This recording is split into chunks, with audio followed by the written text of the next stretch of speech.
Hi everybody, this is Hustle Hub. I'm Giacomo, and today I'm with a special guest. He's Henrique Cesar. He's a CFA tutor. He helps students prepare for the CFA exam. Henrique, please introduce yourself, and then we'll get into the questions of today. I know that you have a very interesting story, so we'll get into it. Well, thank you, Giacomo, and thank you for inviting me for this talk here. I think it's going to be hopefully very entertaining for the audience. Like Giacomo said, my name is Henrique Cesar, or Henrique Cesar, or Henrique, like they pronounce in Portuguese. That's where I'm originally from. I'm actually Brazilian. I speak Portuguese, and I actually have a school in Brazil to prepare candidates for the CFA exam. We offer classes in Portuguese, tutoring as well, but we also have a platform where we have classes, courses, complete courses for the CFA exams. And I'm glad that you invited me here. Hopefully we can talk a little bit about the CFA, the progress on the financial market, the advance of robots, machines, and what your audience could be aware, especially those that would like to follow the career in the financial market. Okay. Maybe let's start off with a little bit of background. What made you go into the finance route in the first place, and what is your background before you were a CFA tutor? Perfect. So I always liked numbers. In high school, I already had the facility to understand numbers, and I like it. So I knew I was going to go for something number oriented. So I thought about engineering. I thought about other careers, but then I thought, we always want to make some money, and I was fascinated by the financial market at the time. And we're talking about here 1990s. Where it wasn't exactly the way it is now. So we still have like a old-fashioned way to do business at that time. So I always been attracted to that. So combining with my passion for numbers, I decided that finance would be a good career for me to pursue. So I ended up like going through, and I left Brazil to study in the United States. I did an MBA at California State University. And then I did a post-MBA at McGill University in Montreal, in Canada. And after that, I joined the financial market for a little while. And then I ended up doing most of my career in academics. I was a professor at the Vermont State University, a university in the state of Vermont in the United States. Okay. So, what are the differences? What made you want to go to the United States? I know that, for example, Brazil has very important capital markets. It's probably the biggest in South America, right? But what made you want to go into the United States and study there? Well, you're right. Brazil is a very large market. It's the largest country in South America. It's 220 million almost people.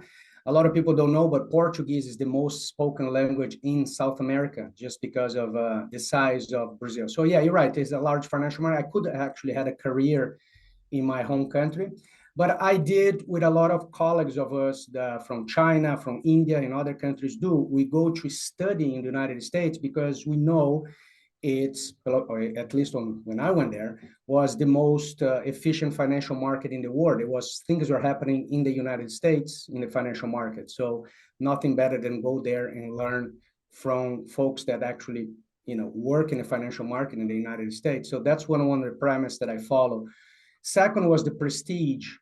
When you do an MBA in an American university, of course, not any American university, but the one I did was in the state of California, so it was very respectable. So that counts as well in the curriculum. So I had that in mind as well to kind of enhance my curriculum by, learning, taking an MBA in American university rather than a local university here. Okay. So let's talk a bit about what you did before getting into academics. I think you were a trader, right?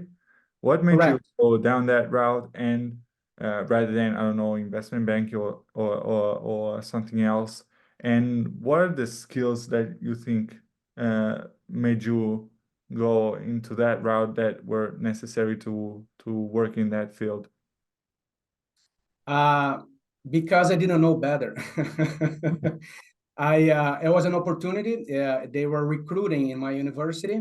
It was an equity firm. It was day trading. At that time, day trading was very popular, and you needed people to do day trading. Today, in those days, we don't do day trading the way we used to do. Now we have machines to do that. But at that time, companies used to have a trading floor with 100 people, all of us trading, and we keep a bit of the profit, and they keep some as well. That was the deal at the time. So I got in because it was, let's say, the easiest way for someone with no experience at the time. I got an opportunity and I took it. So and it was great. They sponsored me for the Series 7 certification, which is the mandatory to buy and sell assets in the United States, financial assets, I mean. I also did this at that time, the Series 55, which was to become a NASDAQ trader. At that time, NASDAQ, beginning of 1990s, actually middle 90s, end of the 1990s, the software companies and tech companies were just booming. Now, internet was all over the place, so the NASDAQ was, very, very popular at that time, and they were looking for traders to take advantage of that market. So that's it, and I did this for about 5 years, 4 years, 5 years, until the crisis of 2002, 2003 arrived, a little bit before the 2004 American elections. And the market was just like, then I realized it wasn't for me. That trading, that type of work, it was not for me. It requires a different personality, which I did not have. I discovered that I was too emotional, let's put it this way, to be a stock trader or an equity trader at that level, because you're doing day trading. So it was just like, it was all about quick profit. It's in, out, and this can be very stressful. At least I found so. And I always had a passion for teaching. So I knew at one point I was going to deviate from as a professional working in the financial market and join academics. I was just getting more prepared for that. So at the same time that I was an equity trader, I was also doing an MBA program in conjunction, because I knew what I had, that being a trader was not a career of my choice. So if I could go back on time and I have all choices, I would not choose to be a trader. I would probably be an analyst or work more on the research side rather than front of the house, buying, selling. That was not something that I enjoyed doing. Okay. But I'm just curious, what it's like, did you have the opportunity to have training before getting in the job? What was it like? Because right now a lot of campuses have, for example, the Bloomberg terminals on campus and so on. Did you have that same experience? How did that work?